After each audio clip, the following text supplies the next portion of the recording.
여러분, 요즘은 모든 걸 인터넷으로 할 수 있는 세상이 되었잖아요. 유튜브나 온라인 강의 살펴보시면 피아노를 독학으로 배울 수 있도록 만들어진 영상들이 정말 많아요. 저는 그냥 취미로 즐겁게 치려고 배우는 거니까 집에 피아노 한 대 사고 필요한 교재들 사서 필요한 온라인 강의들 보면서 집에서 그냥 혼자 살살 배워볼래요 하시는 분들, 벌써 피아노를 사면 어디에다 둬야 될지 막 공간 살펴보고 계시는 분들 분명히 계실 거예요. 오늘 영상은 이렇게 피아노를 처음 배워보려 하시는 분들에게 도움이 되었으면 해서 만든 영상이니까요. 첫 피아노를 시작하려 하시는 분들, 반드시 오늘 영상 끝까지 꼭 시청해주세요. 실제로 제가 레슨 전에 상담을 하다 보면 선생님, 근데 피아노는 집에서 혼자 독학으로 배울 수는 없나요? 라고 물어봐 주시는 분들이 생각보다 되게 많아요. 저는 피아노 독학으로 가능하다라고 생각합니다. 단 어느 정도 기초가 잡힌 후에 가능하다라고 말씀을 드리고 싶어요. 만약 이 피아노라는 악기 자체를 처음 접하고 배워보시는 분들이거나 혹은 제가 잠깐은 배웠었는데 뭔가 제대로 배워본 적은 없어서 이 악기를 다루는 능력 자체가 아직 저에게 없어요 하시는 분들은 처음에 막 독학으로 이 방법 저 방법 해가면서 배워보려 하지 마시고 3개월이라도 좋으니 꼭 선생님을 만나서, 전공하신 선생님을 만나서 3개월이라도 꼭 배워보시는 걸 추천드려요. 물론 이 3개월이라는 시간이 기초를 다 배우기에는 짧기는 하지만 내가 혼자 독학으로 이 방법 저 방법 찾아다니면서 배우는 것보다는 훨씬 빠르고 정확하고 효과적일 거라고 생각해요. 이 악기를 다룬다는 게 생각보다 많은 능력을 필요로 하거든요.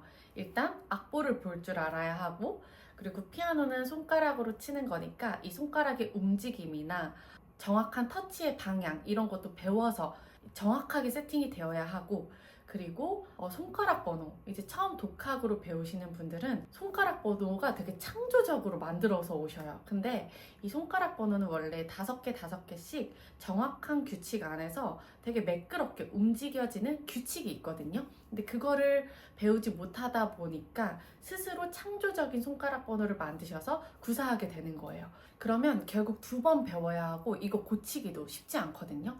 그러니까 처음만이라도 정확하게 배워서 세팅해 두는 것, 이게 정말 중요할 것 같아요. 뭐든 그렇겠지만 처음에 딱 정확한 베이스를 만들어 놓으면 그 위로는 수준을 조금씩 높여가면서 계속 쌓을 수가 있거든요. 그런데 이게 한번 잘못된 습관으로 나한테 딱 익혀져서 시작이 되고 계속 지속이 되면서 나에게 습관을 만들고 하면 나중에 이걸 다시 올바른 방향으로 고치려고 해도 이미 너무 습관이 되어버려서 고치는데 시간도 정말 한 2배, 3배, 4배 훨씬 오래 걸리는 거를 저는 정말 실제로 너무 많이 봐요. 그러니까 이 피아노가 여러분들의 첫 피아노라면 절대 먼저 독학으로 시작하시기 전에 3개월에서 6개월 정도 전공하신 선생님을 만나서 꼭 현장 레슨을 먼저 받아보시는 걸 추천드릴게요. 그리고 이 피아노라는 악기가 가장 기본이 되는 악기 같으면서도 이게 모두에게 맞다고 할 수는 없는 거거든요. 내가 큰 비용을 들여서 이미 피아노를 샀고 교재들도 구매를 했고 이미 다 준비를 했는데 이 악기가 나랑 맞지 않았네? 하면은 너무 아깝잖아요. 이거 다시 되팔기도 너무 어렵고 덩치도 크고. 그래서 피아노 학원에 가면은 피아노가 되게 종류별로 그래도 좀 있으니까 가서 쳐보시기도 하시고 가서 이렇게 만져도 보고 소리도 들어보고 레슨 받고 연습도 해보면서 아, 이게 나한테 맞구나 라는 판단이 서면 그때 이제 제대로 피아노를 알아보시고 나에게 맞는 피아노를 구매하시는 게 비용도 줄이고 시간도 줄이는 그런 방법이 될 것 같습니다. 이제 처음 레슨을 받으시면 가장 먼저 악보 읽는 법을 배우게 될 거고 그리고 연주 기법이나 자세들을 배워나가게 될 거예요. 그러면서 짧은 곡들을 이용해서 하나하나 수준을 높여갈 텐데 그때 꼭 선생님에게 내가 결국 어떤 곡을 연주하고 싶은지를 말씀해 주세요. 예를 들면 저는 클래식 곡을 너무 좋아해서 나중에 뭐 슈베르트, 모차르트, 베토벤 이런 대곡들을 좀 치고 싶어요. 혹은 저는 이루마를 너무 좋아해서 뉴에이지를 이런 종류들을 좀 치고 싶어요. 혹은 저는 교회에 다녀서 교회 반주를 좀 하고 싶어서 CCM을 나중에 반주를 좀 잘했으면 좋겠어요. 이런 식으로 내가 어떤 곡들을 결국 연주하고 싶은지 그거를 말씀을 해주시는 게 훨씬 더 도움이 많이 돼요. 이렇게 말씀을 해주시면 선생님들께서 그 방향을 생각하시면서 프로그램을 짜고 교재를 세팅하며 가르쳐 주시기 때문에 여러분들에게 아마 훨씬 더 도움이 많이 되실 거예요. 그리고 여러분, 시작하기로 딱 마음을 먹으셨다면 연습 시간은 꼭 병행을 해주셔야 해요. 이게 성인이든 어린이든 똑같아요. 짧게는 하루에 10분, 15분이라도 좋으니까 꼭 내가 레슨 때 배웠던 것들을 반복해서 내 걸로 만드는 이 시간이 너무너무 필요하고 중요해요. 이게 피아노는 예체능, 취미라고 생각을 하니까 내가 가서 그냥 그 레슨 시간에만 좀 즐겁게 임하고 오자라고 생각하시는 분들이 생각보다 되게 많은데, 이러면 늘지를 않아요. 늘지를 않으니까 성장이 없으니까 내가 재미가 없으니까 결국 이게 건강한 나의 취미로 남기가 정말 어렵거든요. 저희 같이 오랫동안 피아노를 쳤던 전공생들도 레슨을 받고 나와서 한 2, 3일 정도 연습을 안 하면 막 잘 읽혔던 악보가 막 갑자기 막 이렇게 침침해지고, 손가락이 잘 굴러갔었는데 분명히 이게 잘 안 굴러가지고 그런단 말이에요. 그럼 다음 레슨에 갔을 때 지난번에 배웠던 걸 똑같이 한 번 더 배우게 되는 거예요.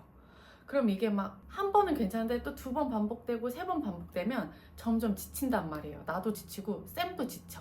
그렇기 때문에 내가 배울 거다 하고 딱 마음을 먹으신 분들은 연습을 정말 조금이라도 좋아요.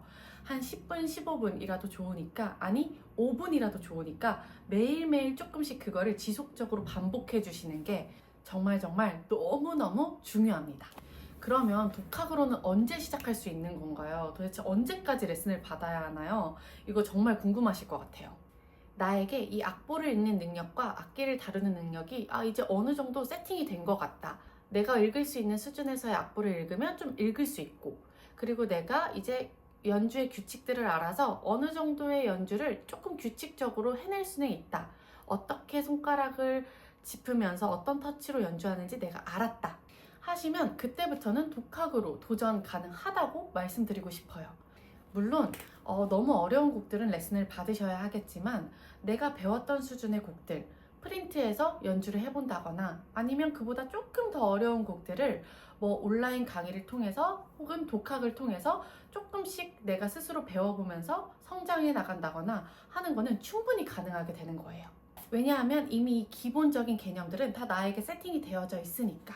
참, 그리고 여러분, 그런 거 있거든요. 요즘 왜 내려오면서 스마트폰 보면서 태블릿 보면서 건반 막 누르는 거, 그거는 안 하셨으면 좋겠어요. 왜냐하면 이거는 만약에 그 한 곡만 좀 어떻게 엘리제를 위하여라면 그 엘리제를 위하여를 좀 어떻게 피아노 건반으로 눌러내고 싶다 하시면 하셔도 돼요. 그 한 곡만. 근데 이걸로 정확한 어떤 피아노의 기본 개념을 배우거나 연주하는 법, 악보를 읽는 법, 이런 것들은 하나도 배울 수가 없거든요. 그러니까 그 방법은 배움이 되지는 않는 거죠. 그냥 게임인 거죠. 게임을 한다고 생각하시면 될 것 같아요. 그래서 너무 즐거울 수는 있으나 배움이 되지는 않는다. 자, 오늘은 이렇게 첫 피아노를 어떻게 시작하면 좋을지, 그리고 독학으로는 어느 시점부터 시작해보면 좋을지, 이런 부분들에 대해서 여러분들과 이야기를 나눠봤어요. 이 영상이 처음 피아노를 시작하는 분들에게, 그리고 건강하고 풍요로운 취미생활을 하고 싶으신 분들에게 꼭 도움이 되는 영상이었으면 좋겠습니다. 그럼 저희는 다음 영상으로 다시 만날게요. 안녕!